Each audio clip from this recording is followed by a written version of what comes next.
As congressional Republicans relentlessly investigate Hunter Biden for the third or fourth time, they have to answer some awkward questions thanks to new reporting detailing Donald Trump and Jared Kushner's corrupt multi-billion-dollar relationship with Saudi Arabia. Intrigued? Then click that like and subscribe and enjoy the video.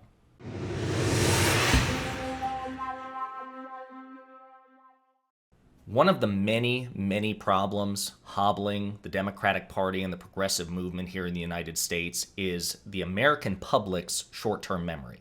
This is not an exclusively right-wing problem. This is not something that simply plagues the Republicans or libertarians or conservatives. It plagues all of us, moderates, centrists, progressives, liberals, Democrats, the apolitical, all of us.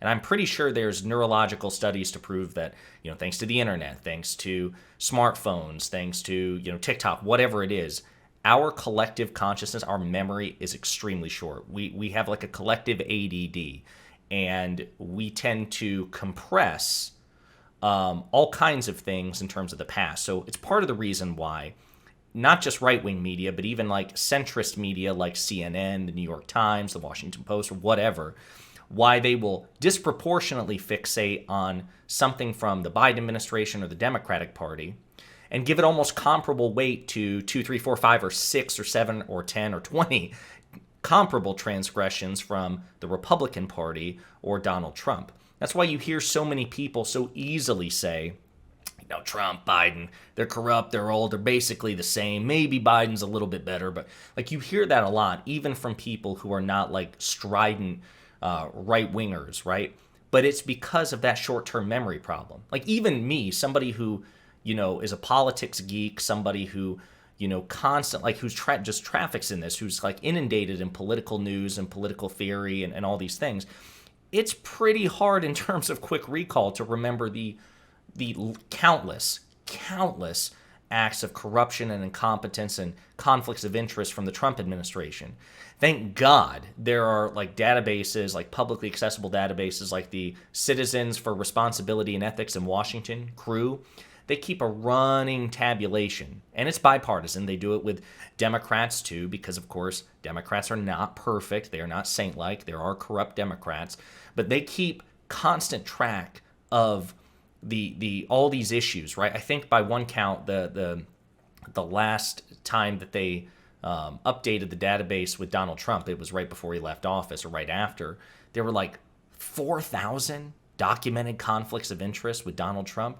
How many of that can we all remember? Probably like 4 or 5, right? So we just compress the stuff, we squeeze it together, and that works to the Republican Party's benefit because, generally speaking, they are simply more corrupt and incompetent in terms of Republican congressmen, Republican senators, Republican presidents. They are simply more corrupt and incompetent by far than their Democratic peers. But because we have a hard time remembering all the stuff that they do, it just feels kind of like there's an asymmetry. And it's like, it reminds me of that phrase where, what do they say? Like, I think it's a quote attributed to Joseph Stalin where it's like, a million deaths is a statistic, but one is a story, right? There's some truth to that. We tend to just almost like tune out after a while. Like, okay, my God, there's 7,000 things going on with the Trump administration. Okay, whatever, he's bad. But 1 or 2 or 3 things from Biden, we gasp over. So why am I saying all this? Well, obviously, now that the Republicans control the majority in the House of Representatives, we are seeing, and we've covered on this channel, multiple investigations into social media companies, the FBI, and Hunter Biden, right? And Republicans are doing this as part of a politically motivated crusade. They're weaponizing these investigations for political gain. So you'll see Republicans when they're in the Senate or, in the House, or when they're, doing media interviews, they're constantly talking about the corruption of the Biden crime family and Hunter Biden and whatnot. And to be sure, Hunter Biden, there is evidence that Hunter Biden is corrupt in terms of like base nepotism, right? So he is a man who has financially profited from his last name. There's no doubt about it. But that's nepotism. And as shameful as that is, we see it everywhere. We see it in Hollywood. We see it in politics. My God, we see it in the Trump family. The important thing to remember, a few things to remember with respect to Hunter Biden, is he's been investigated multiple times. There was an Obama-era investigation into his potential tax liabilities Donald Trump appointed a U.S. attorney to investigate Hunter Biden. That was allowed to continue under the Biden administration. So again, Joe Biden has allowed a Trump-appointed U.S. attorney to investigate his own son. Can you imagine Donald Trump allowing an Obama-appointed U.S. attorney to investigate one of his kids? Maybe Eric, because he doesn't like Eric. But you know what I mean. Again, it's an asymmetry.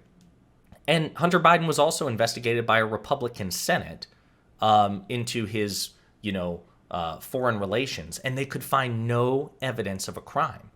This man has been investigated multiple times, and here's the big part. Hunter Biden is and has only ever been a private citizen. At no point did Hunter Biden work for the Obama administration. At no point has he worked for the Biden administration. He is a private citizen and has earned the collective ire and scrutiny of Republican organs of government.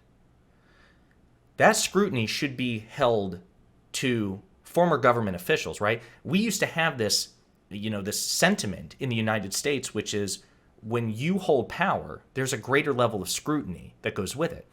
Jared Kushner, Donald Trump's son-in-law, and Donald Trump were members of the federal government.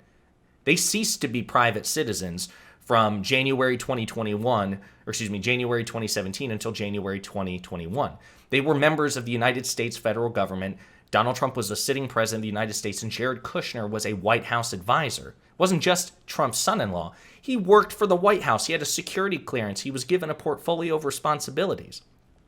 Everybody should be focused on government officials who abuse their power or who act corruptly, Republican or Democrat. There is no scenario which justifies more scrutiny into Hunter Biden than Jared Kushner and Donald Trump. Because again, Hunter Biden is a private citizen. We should hold government officials and former government officials like Jared Kushner and Donald Trump to a much higher standard. We always used to believe that. But Republicans have to play by different rules. Why am I bringing this up? Well, again, Republicans are focused on Hunter Biden, who's been investigated multiple times and is a private citizen. But if you look at recent reporting, which just dropped today from the Washington Post, it intimately details the relationship, the corrupt, dangerous relationship between Saudi Arabia and Donald Trump and Jared Kushner in their capacities as government officials. Jared Kushner had no foreign policy or government experience, but he was essentially given the responsibility by his father, the sitting president at the time, father-in-law, the sitting president at the time, of managing the relationship between the United States and Saudi Arabia. So Jared Kushner met with the Crown Prince of Saudi Arabia multiple times. The Trump administration ran PR for the Crown Prince of Saudi Arabia even after an American journalist was murdered, and the intelligence community knows with either at the direction of that Crown Prince, or at least with his knowledge. And the Trump administration continued to cozy up to him. Jared Kushner met with not only, Saudi Arabian government officials, but also Saudi Arabian business magnates and stuff like that. And what's happened? Well, since Jared Kushner left office and Donald Trump left office, they have generated tremendously rewarding financial relationships with the Saudi Arabian government or the Saudi Arabian real estate enterprise, the real estate industry, to the tune of billions of dollars. One deal in particular between the Saudi Arabian real estate company and Jared Kushner is $2 billion. This Saudi Arabian real estate group funded Jared Kushner's business enterprise, or invested $2 billion into a firm that he's running. That is clear evidence of corruption. That is worth investigating. But Republicans have absolutely no interest in it, right? That's scary. That shows the asymmetry here. But now that they're in the congressional majority, and now that they're trying to investigate Hunter Biden, now we're starting to see some tough questions being posed to them by, ABC News and CNN and MSNBC. Like, okay, look, you don't like Hunter Biden? You want to investigate Hunter Biden? Whatever. Why aren't you investigating, or why don't you have any interest in investigating Donald Trump and Jared Kushner, given we have much, much, much more substantive evidence, which is publicly available, right, indicating a corrupt relationship there between Trump and Kushner and Saudi Arabia? You have no interest in investigating that. And as a matter of fact, you opposed investigations into that under Democrats for the last couple of years. Not only have you no interest in looking into it yourself, you have an active interest in thwarting it. Why? If the interest is really about exposing and crushing corruption. So now they're having to face some awkward questions. And I want to play a couple of clips. Both involve James Comer, who is the chairman of the House Oversight Committee. He and Jim Jordan, who's the chairman of the House Judiciary Committee, they're the 2 point men in the Republican Party running these weaponized investigations into Hunter Biden, Joe Biden, Twitter, and whatnot. I want to play 2 clips where he's asked some tough questions and see how he answers. Let me ask you more about your oversight responsibilities. You made it clear you're going to be looking at Hunter Biden and his financial entanglements with foreign countries, including China. I want to put up a front-page story from the Washington Post this morning detailing Jared Kushner's ties to the Saudis. After helping princes rise, Trump and Kushner benefit from Saudi funds, a $2 billion investment in Kushner's funds from the Saudis. We know the former President Trump has also received funds related to the Saudi Golf Tour. Senator Ron Wyden says these financial entanglements deserve investigation. Will you be investigating that as well? I think everything's on the table. Look, we're investigating Joe Biden. We know that Joe Biden said during the presidential campaign that he had no knowledge of his son's business interest. He wasn't involved. He didn't benefit from them. We have evidence that would suggest otherwise. And this is very concerning. Americans are outraged that China flew a balloon over the United States. Americans are outraged that China's trying to buy farmland. I think Americans would be outraged to know how much money the Biden family's taken in from China. And for what, we don't exactly know. So this is something we're concerned about, but we're also concerned about a legislative fix. I don't disagree with the Democrats and their criticism of the previous administration. We have a problem here that needs a legislative solution. That's why this Biden investigation is so important. There's a legislative solution to this, and it can be bipartisan. The Democrats complained about Kushner's foreign dealings. Republicans are certainly complaining about the entire Biden family's foreign business dealings. We need to know what is allowable and what isn't allowable. We need to have strict ethics laws, and we need to significantly increase the disclosure laws in America. So I think this investigation is going to be very important to fix a problem before it gets out of hand. So before I play the other clip, let's just very quickly point out a couple of things. So note how, and Comer does this, Comer tries to position himself as a reasonable moderate. To give him credit, he's one of the few Republicans who's willing to be interviewed by CNN and MSNBC. So he'll throw out just a quick lip service thing. I don't disagree with I don't disagree with Democrats about their criticism of the previous administration. Then instantly pivot back to Hunter Biden.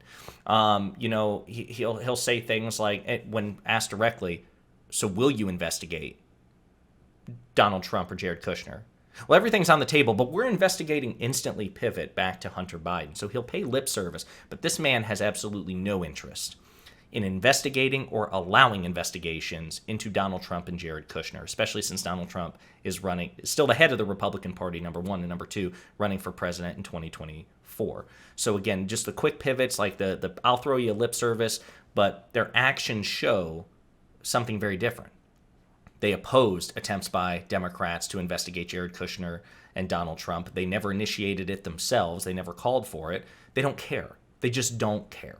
So let's play the second clip real quick.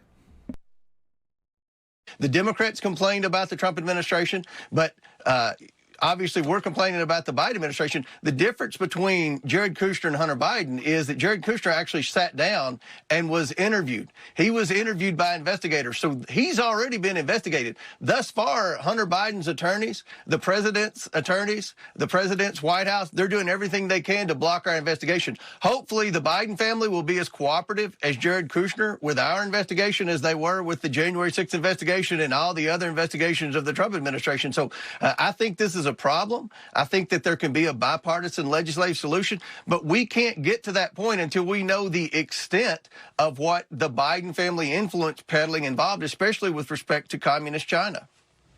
Congressman, thank you. I think we only learned of the $2 billion Saudi investment from the Washington Post this morning, at least the details of it. But thanks for your time this morning. Okay. So that's what I'm talking about. Again, pivot. He's and actually he gives the game away in an unintended moment of candor. He's like, look, he frames it as a partisan issue. Look, Democrats complain about the Trump administration. We're certainly complaining about the Biden administration.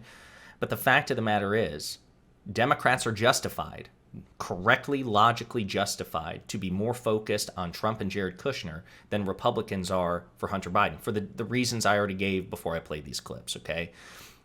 They're not equal.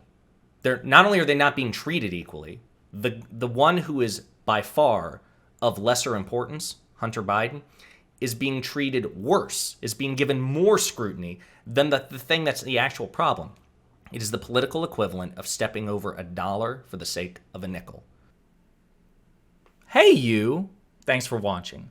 If you liked the video, and I hope that you did, please hit the like and subscribe buttons below. And if you absolutely hated the video, the best revenge for you is also to hit the like and subscribe buttons below. That'll teach me. If you want to share an opinion or share some feedback, go ahead and leave a comment. All right. 2023 is a year of change, hence the aggressive rebrand and commitment to new content. Inspired by my friends Luke Beasley and STV Philly, my personal goal for this channel is to hit 40,000 subscribers by the end of the year. So I'm hoping you'll do me a solid by spreading the word and the videos to potential fans and hate watchers alike.